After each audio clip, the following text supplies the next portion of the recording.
Hi guys, it's Erin from Ditcher's Florals. Today I want to walk you through how I plan my farm.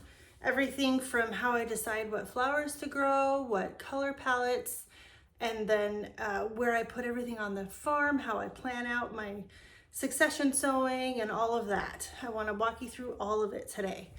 I've had a few of you ask about it, so I thought it was a good time. It's in January. It's a great time for you, if you haven't already planned out your farm, to get your head into it, or your cut garden, whichever one that you have.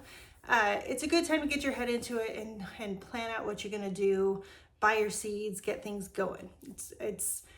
I know I say it all the time, but this might actually be my favorite part of the whole season. I love the planning part of growing a farm, making sure that I have everything that I need, everything has a schedule, and it's good for me. I love it, and I hope that you guys do too. If you capture any nuggets of information out of here, hit the like button and subscribe, and yeah, we'll get going on this. So the first thing that I do is to assess my last season's growing, how everything went.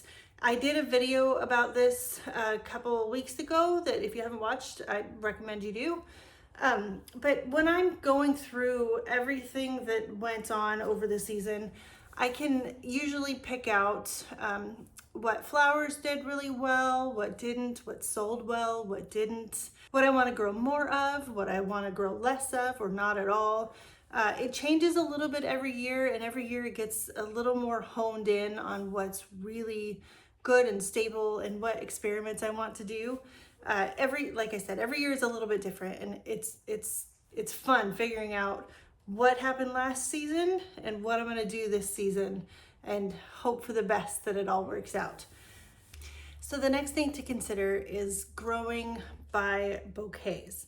So for every season and every half season, I try to make sure that I have focal flower, supporting flowers, spike or line flower, some foliage, and something sparkly, some little something that adds interest to a bouquet. I've talked about this before, my recipes for bouquets, and how I do a spiral bouquet. I have video for that too, if you want to go check it out. But the idea is, for every season, while I'm making bouquets, I have all of those ingredients and they all coordinate. So for like focal flowers for spring, take spring for instance, I will have focal flowers, can be ranunculus or a tulip. The supporting flowers are, I use a viburnum branch with the flower when it's blooming, or maybe even allium. My line or spike flowers, those are going to be your stalk snapdragons, lupin. My foliage is generally in the spring, early spring. It's usually trees and shrubs that I've got going. I have lots of cherry trees, wild cherries on my property, and they make really good foliage in the spring. And then the airy bits, those can be really anything from a lilac branch or geum, or anything small that just adds a little bit of sparkle to your bouquet. But I try to make sure that all throughout the season I have all of those ingredients. If at some point in the season I'm missing one, there's always, the bouquets just seem a little bit off, like I'm missing something.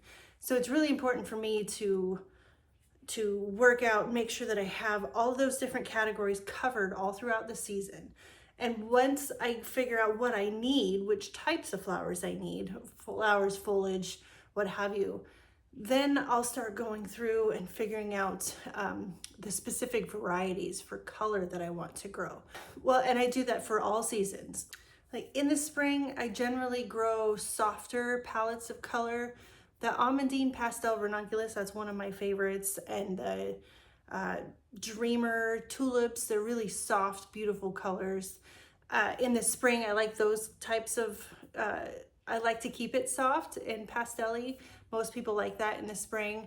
And then in the summer, it'll start to warm up. I will still, so keep in mind that I will still grow a lot of pastels all through the season, because I'm doing a wholesale push this year, so I'm going to end up growing a bunch more wedding type colors, and those are pastels and whites and those kind of colors. But for my farmers market bouquets, I'll have, in the summertime, I'll have things like zinnias, bright colored zinnias and sunflowers that warm it all up and meet the energy of the season. And then going into the fall, I'll have my my dahlias, the darker colors, the red leaf hibiscus, some burgundy, amaranth, those types of colors and flowers. And when you get later on into the season, it feels like fall and people want those, especially when it starts to cool off in September for us. People tend to gravitate toward those colors a little bit more. So once I go through all of the different types and varieties of flowers that I want to grow, and I have myself basically a list, I will put this on paper. So let me show you. This is my crazy garden map. So the first thing I do is I map out my space. I have this just graph paper, a great big sheet of it, and I literally draw out my fields. Like this section here, this is the big field. They're 40-foot long beds, and I have 21 of them in the big fields. And then over here, these are my 20-foot long beds. I call it the chicken coop garden. These have all my ranunculus and anemone right now. These two beds, they're out in the field, but they're separate from the big section. These I have perennial lupin in right now and yarrow. And then these two are my big long beds, the bedroom garden that are right over here. These are 50 feet long.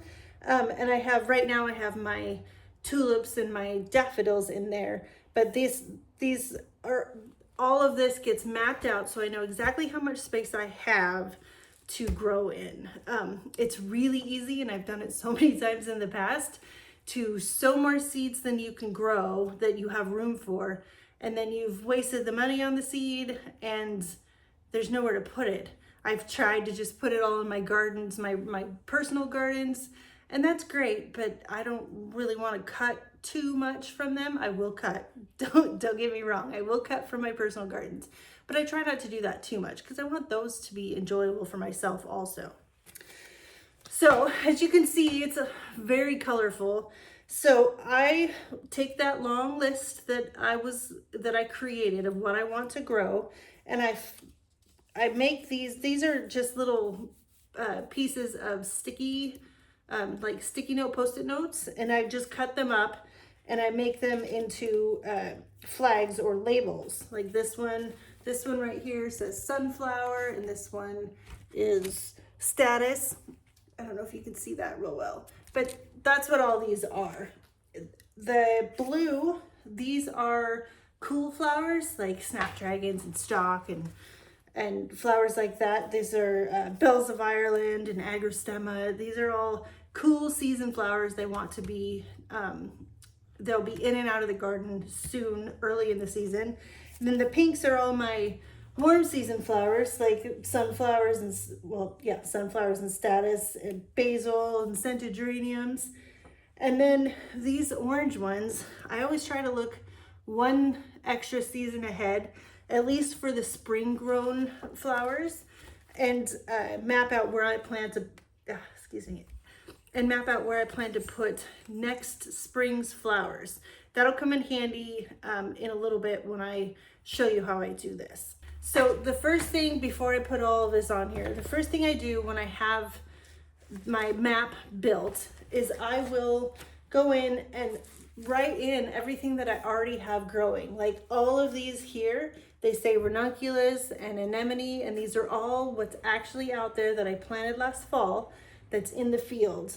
I've got this is the larkspur and buplurum that I did a video on when we planted them. All my biennials, and then this will be my last succession of ranunculus. And I write those all in there. I write my tulips where they're at and make sure everything that's in the ground already is covered, so I don't try to think that I can plant something where I can't. The next thing that I like to do is I mark in where my dahlias are going to be. I know I'm going to have 3 rows of dahlias. I don't want them to be where they were last year. I put these in rows 12 through 14, and last year they were in 8 through 10. So I moved them. Disease and stuff can harbor in the soil. I just don't want to risk it, so I move them every season. So I put those in there.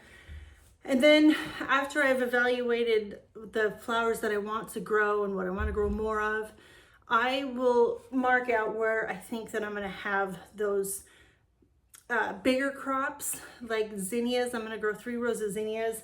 So I marked out I wanted to grow those there. And my asters, I want to do a full bed of asters this year, so they have their own space already laid out. So, and then from here, this is when you get to play with it. You get to take your time. I usually start, so my garden, my field, the north is this end of it. And this end of my field gets sun year round. It's the warmest part of the garden all year. Some of these rows down at the bottom, they don't actually get much sun at all in the winter. So as I'm planning all the way out to my next year's spring season, I'm not going to be planting these kind of things down at the bottom because they won't get enough sun and warmth during the winter and the fall, winter, and early spring to be a good crop when I need them. So I plan on having those up in this area.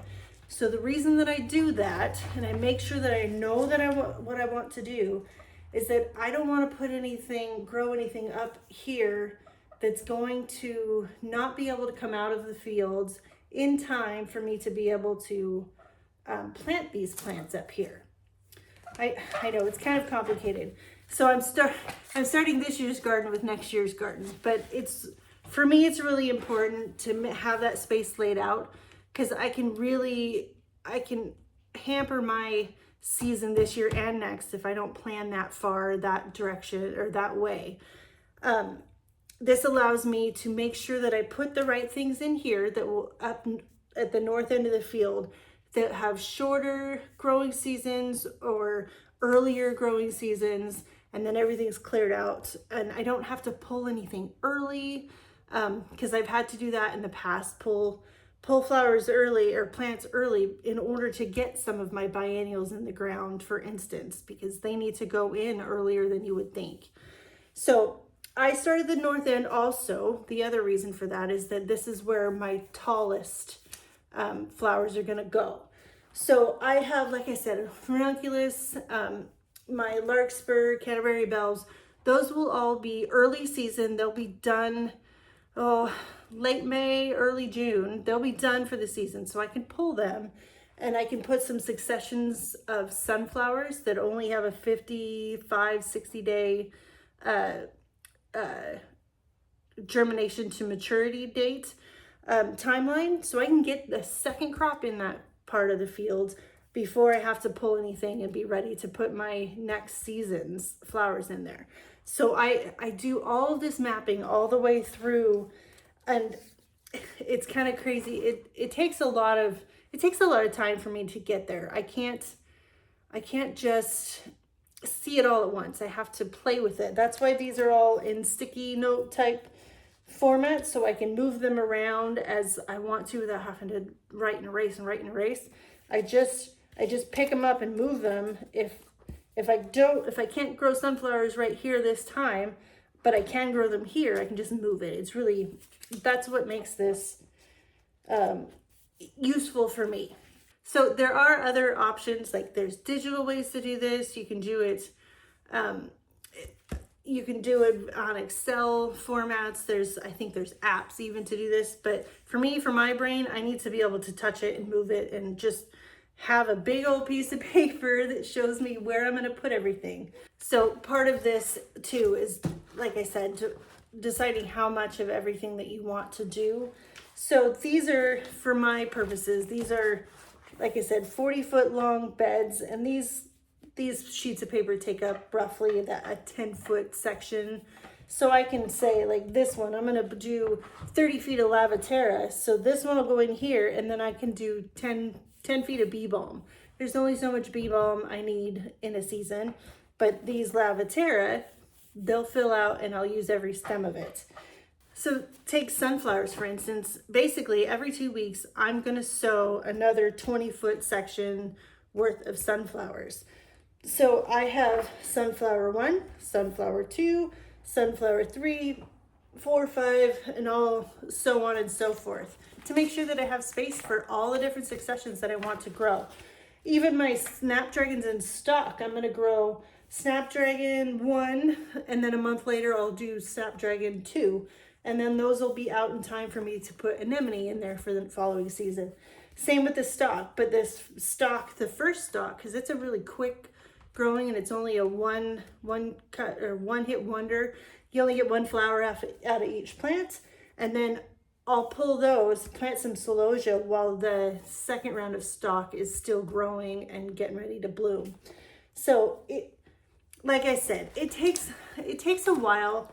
It works for me, and it allows me to really understand how much space that I need for any given flower and what I can. I always end up with a list of, these are all the different flowers that I don't have a home for. And sometimes that's okay. Like forget-me-nots, as much as I love them, they don't add a whole lot to the bouquet. They are a sparkly bit, but when these are blooming, I have quite a few other sparkly bits that I can put into the garden, and I can always sow forget-me-nots out into the edges of the forest, of the woods that I live on, and they will grow. And if I want to, I can always go cut some out of there.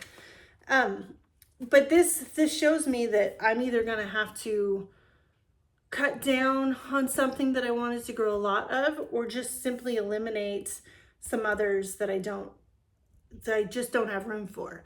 And that point I can make a call on which are more valuable, which are more saleable, and yeah, just make all those different determinations all throughout. It's a lot of work. I love this type of work. It's a really good way for me, and hopefully maybe some of you, to plan out what I can grow, when I need to grow it, and where it needs to be. This is what works for me. So I just want to make sure that you guys have an idea. If that didn't, I really hope it did make sense. But if it didn't, leave comments in the comment section and ask me what I missed while I was explaining this part. Okay, now that I have basically my plan, I'm going to take all of these off and just write in here what they are underneath of where the sheets of sticky note were. I'll pull all these out of the way, and then I'm actually going to end up posting this on the wall right next to my desk so that I can see it and follow it and not forget where I was at and what I was planning to do. It's real easy to also do that when I'm planting out the actual garden. I've got everything all planned out and I'm growing it in the order and the timing that I want, but when I go to put it back out in the fields, sometimes I'll forget and I'll just start top to bottom instead of following the actual plan. So I'll keep this nearby. It's not a one and done. I use it all season long, and I will save these from year to year because I take notes and I take photos and I do videos of everything that I'm doing and how it's growing and working out throughout the season. So I can take last year's plan and just make notes on it of don't plant this here or do plant this here. It did really well or it didn't do really well. And that all adds to the decision making when I'm building this map. Okay, now that this part's done, I've got my map, I've got my plan. I know how many 10-foot sections of the field that I need for each plant, what I need to grow. Then I have a spreadsheet. It's basically, let me see if I can pull it up and show you. Okay, so basically I just have a list of the varieties, the plants that I'm gonna grow, and then the date that I plan to grow or start the seeds. So I have another spreadsheet that I'd have to dig out. I don't have readily, but it basically tells me number of weeks to start for each type of plant that I'm gonna grow, like how many weeks before my last frost, and then my last frost is in the calculation, and it just shows me, Okay, so if it's 12 to 14 weeks before my last frost, I'm gonna start them January 13th because that's 12 to 14 weeks before my April 7th last frost. So that's really all it is. I create this spreadsheet, put them all in there, make sure that I have it here and it's all accurate. And I know which ones I'm growing or starting and when. I will go back and then I will take my map, figure out how many for each of those. Each 10-foot section, if I have 9-inch spacing, I can put 65 plants. So I'll do one 72 count tray. I always want to give myself a few extra because not all of them will germinate or do well. And I make a map of how many trays for each of them. And if I'm going to do succession sowing, I can do a second and a third sowing and what those dates look like. I generally do, it's usually a 2-week apart or monthly if I'm doing successions. So it's really easy to do. Like sunflowers, I'm going to do 7 or 8 different succession sowings, but snapdragons and stock, I'm only going to do it twice. But those are easy to calculate from there.